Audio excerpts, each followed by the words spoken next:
J'accuse Macron,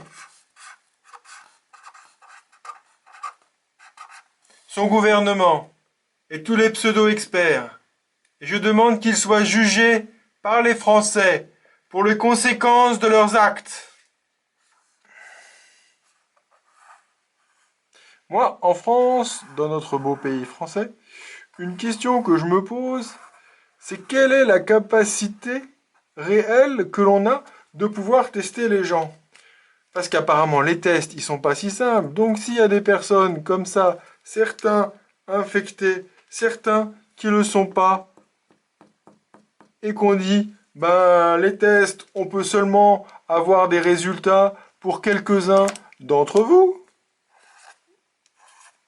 parce qu'on imagine qu'ils sont plus risqués, pour tout un tas de critères très bien fondés. Comment sait-on les vrais nombres de personnes infectées en France? Comment?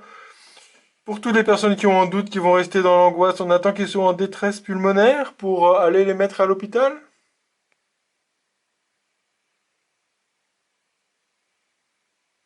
Mais on a Tout le découvert que le monde porte bilan de un... l'épidémie en Chine continentale était désormais de 63 000 cas confirmés, 1400 morts. On a le sentiment qu'il y a donc quelque chose qui est caché. Est-ce que c'est de la manipulation de la part du gouvernement chinois ou est-ce que vous croyez à l'explication d'erreurs de diagnostic? Alors, ce n'est pas des erreurs de diagnostic, ils ont changé la façon dont ils comptaient des cas.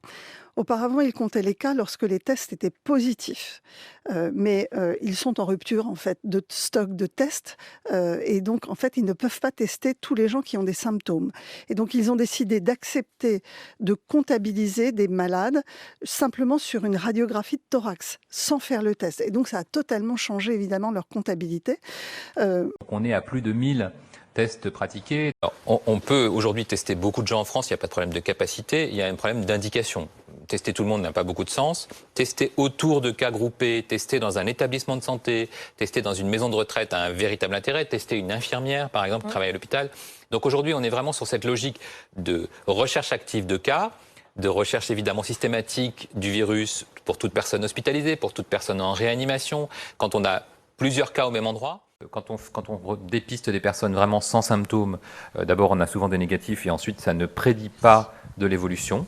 Donc ça peut être faussement rassurant. Alors là, vous savez que c'est un travail collégial, c'est un travail d'ailleurs très important puisqu'il est fait à la fois par le médecin urgentiste du 15, par un épidémiologiste qui recherche si notamment vous êtes par exemple en contact avec ce rassemblement collectif ou avec le le regroupement de cas de l'Oise, et par un infectiologue. Donc on a quand même le droit d'appeler le 15 pour autre chose. Aujourd'hui, c'est très clair, il faut pour toute suspicion faire le test. Donc ça, c'est une Qu'est-ce qui engendre une suspicion? Ce classement collégial. C'est-à-dire qu'effectivement, on dit, au vu de l'interrogatoire, au vu de la clinique, on considère que ce cas est possible. Et donc, si ce cas est possible, il doit bénéficier. À combien estimez-vous le nombre de personnes justement porteuses du virus, mais non identifiées, non référencées? Moi, je ne l'estime pas. Certaines publications estiment que hors de Chine, 2/3 des personnes porteuses ne sont pas dépistées. C'est des publications britanniques. And there's enough test kits. I'm sure. Okay. Le rythme de test actuel est d'environ 1000 tests par jour, mais la capacité totale des laboratoires n'est pas atteinte. Donc nous avons encore des capacités de tests supplémentaires. On a un prélèvement qui est fait, le même pour tout le monde, dans les mêmes conditions pour tout le monde, de la même manière pour tout le monde. Donc, mais qui prescrit ce test? Qui vous permet d'obtenir l'information? Lorsque vous êtes chez vous, que vous n'êtes pas dans une zone de circulation active du virus et que vous estimez que vous avez des risques, il est conseillé d'appeler le 15. Vous savez que c'est le message qu'on passe depuis un certain temps maintenant. J'ai demandé à ce qu'on puisse le plus rapidement possible réaliser ces tests désormais à domicile, c'est-à-dire que des personnes puissent venir faire le prélèvement nasopharyngé avec un petit écouvillon, on prélève un petit peu et ensuite qu'ils soient emmenés dans les laboratoires qui sont compétents pour réaliser ces examens, c'est-à-dire qu'on déplace le prélèvement et pas le patient. Est-ce que justement vous avez pris un décret en ce sens hier, sauf que des médecins biologistes, des syndicats aussi s'inquiètent parce qu'ils estiment que rien n'est prêt. Par exemple, le personnel pour procéder au prélèvement n'est pas équipé de masques, les salles d'attente ne sont pas non plus adaptées. Que leur répondez-vous? Ça ne veut pas dire que c'est réalisable tout de suite, mais ça veut dire que si la situation se présente, et là où elle est réalisable, et il y a des endroits où c'est le cas déjà, eh bien, on peut désormais le faire. Ça ne veut pas dire que c'est partout pareil. Le préfet du Haut-Rhin et le responsable du SAMU de Mulhouse indiquaient qu'ils n'avaient plus les moyens matériels de tester tout le monde. Alors ma question est la suivante, est-ce qu'on a arrêté de compter dans certaines localités?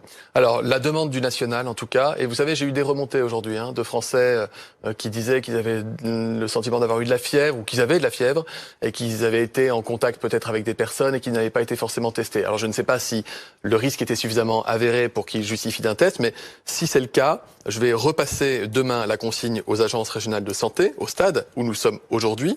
Il est prévu, il est demandé de faire systématiquement les tests aux malades qu'on pense être malades du coronavirus. Jérôme Salomon, le directeur général de la santé, évoquait 1000 tests par jour, c'est ce qu'il a dit tout à l'heure. Pour une capacité de 1500. Mais il en faudra beaucoup plus. Non, Marseille est capable de faire 1000 tests. Mais il en Rien que faudra Marseille, il y a 40 centres. Donc voilà, on peut techniquement en faire beaucoup beaucoup plus. On peut en faire plus, pas forcément beaucoup plus, on peut en faire plus, on n'est pas à saturation. Et à un moment donné, la doctrine évoluera.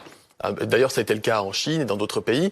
Quand vous avez beaucoup de malades et que vous avez on teste moins qu'en une Allemagne, dynamique, si l'Italie, par exemple, a un taux de mortalité qui est élevé, c'est qu'ils testent moins aussi. Parce que moins vous testez de malades, plus vous passez à côté des patients qui sont pas ou peu symptomatiques, et donc plus les malades sévères vont représenter une proportion importante des gens que vous avez dépistés.